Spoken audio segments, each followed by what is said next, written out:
বিকি বনিয়া, বিতুপন বনিয়া আমাৰ প্ৰাক্তন এনএছৰ আমাৰ জ্ঞানেশ্বৰ বৰুৱাৰ নেতৃত্বত প্ৰায় আজি ৰাইজৰ দল আৰু তথা কংগ্ৰেছ দলৰ পৰা আজি আমাৰ ভাৰতীয় জনতা পাৰ্টি দল বিনয় দেৱ বলিয়া বোৱাৰীৰ সংস্কৃতি জন্মে তেখেত শেষ হৈ লওক। তাৰপিছতে মই প্ৰকাশ গগৈ তথাপি সভাৰ যোগদান হোৱাৰ পিছতে আমাৰ যিসকল ব্যক্তি আজি সভা যোগদান কৰিছে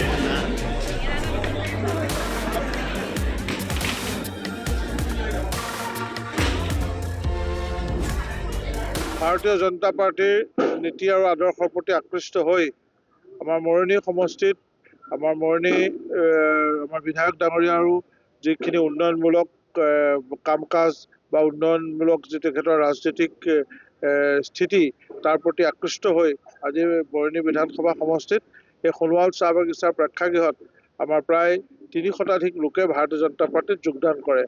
মৰণি অঞ্চলৰ এগৰাকী জাতীয়তাবাদী ভাৱাদৰ্শৰ লগত জড়িত আৰু সমাজক নেতৃত্ব দি অহা ব্যক্তি প্ৰিয়াংশু বৰুৱা ডাঙৰীয়া আৰু লগতে আমাৰ নাগাজাংকা অঞ্চলৰ এগৰাকী সমাজ সচেতন ব্যক্তি প্ৰকাশ গগৈ ডাঙৰীয়াৰ নেতৃত্বত বিভিন্ন দল আৰু ৰাইজৰ দল কংগ্ৰেছকে ধৰি বিভিন্ন দলৰ ৰাজনৈতিক দলৰ বহু ৩০০ ব্যক্তিয়ে ইয়াত যোগদান কৰিছে আৰু আমি সেই সকলোকে আজি দললৈ আনুষ্ঠানিকভাৱে আমি আদৰণি জনাইছোঁ। আৰু আগন্তুক সময়ছোৱাত আমাৰ জিলাখনত বিশেষকৈ মৰণি বিধানসভা সমষ্টিত দলৰ কাম কাজ আগবঢ়াই নিয়াত ভাৰতৰ মাননীয় প্ৰধানমন্ত্ৰী নৰেন্দ্ৰ মোদী ডাঙৰীয়া আৰু অসমৰ মাননীয় দূৰদৃষ্টিসম্পন্ন মুখ্যমন্ত্ৰী যোগদ্ৰষ্টা মুখ্যমন্ত্ৰী ডক্টৰ হিমন্ত বিশ্ব শৰ্মা ডাঙৰীয়াৰ নেতৃত্বত উন্নয়নৰ যিটো গংগা সেয়া ৰাইজৰ পদূলিলৈ ৰাইজৰ দুৱাৰমুখলৈ আগবঢ়াই লৈ যোৱাত এইসকল ব্যক্তিয়ে এই বিকাশৰ যাত্ৰাৰ সমভাগী হ'ব বুলি মই আশা কৰিছোঁ। সকলোকে আনুষ্ঠানিকভাৱে দললৈ আদৰণি জনাইছোঁ। মাননীয় আমাৰ ভাৰতীয় জনতা পাৰ্টি দলৰ জিলাৰ সভাপতি শান্তনু পূজাৰী ডাঙৰীয়াৰ উপস্থিতিত জিলাৰ কেইজন জ্যেষ্ঠ আমাৰ বিষয়ববীয়া আৰু উপস্থিতিত আজি মৰণি সমষ্টি সোণোৱাল চাহ বাগানত আজি খুবেই আমি আনন্দিত।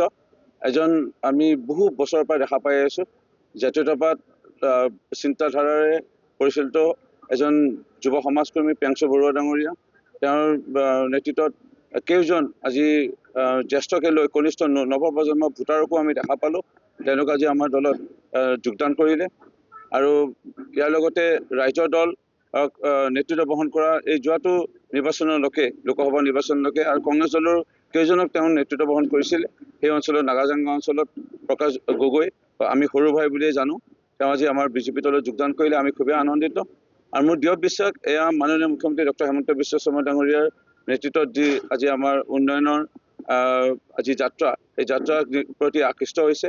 মাননীয় দেশৰ প্ৰধানমন্ত্ৰী নৰেন্দ্ৰ মোদী ডাঙৰীয়াৰ নেতৃত্বত যি আজি আমাৰ NDA চৰকাৰৰ বিভিন্ন আঁচনি বিভিন্ন কৰ্মৰাজিৰ ওপৰত তেওঁলোক সন্তুষ্ট হৈ আজি আমাৰ দলত যোগদান কৰিছে আৰু দলৰ শক্তি বৃদ্ধি হৈছে। মই আনন্দিত আৰু ইয়াকে লৈ আমি সম্বাদ হিচাপে ৰাইজৰ আমি সেৱা কৰাৰ বাবে আমি আগবাঢ়িব লাগিব।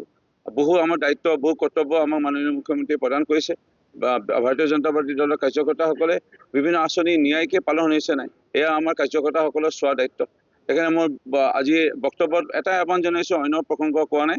আমাৰ কাৰ্যকৰ্তা যিসকলে আজি যোগদান কৰিলে আজিৰ দিনৰ পৰা আমাৰ বিজেপি দলৰ কাৰ্যকৰ্তা হ'ল তেওঁলোকক নিষ্ঠা সহকাৰে ৰাইজৰ সেৱা তথা বিভিন্ন কেন্দ্ৰৰ ৰাজ্য চৰকাৰৰ আঁচনিসমূহ পাইছে নাই ৰাইজে কোনোবা পোৱা নাই যদি পোৱাৰ ক্ষেত্ৰত সহায় কৰিবৰ কাৰণে আমি বিশেষভাৱে দায়িত্ব পালন কৰিবলৈ অনুৰোধ জনাইছোঁ।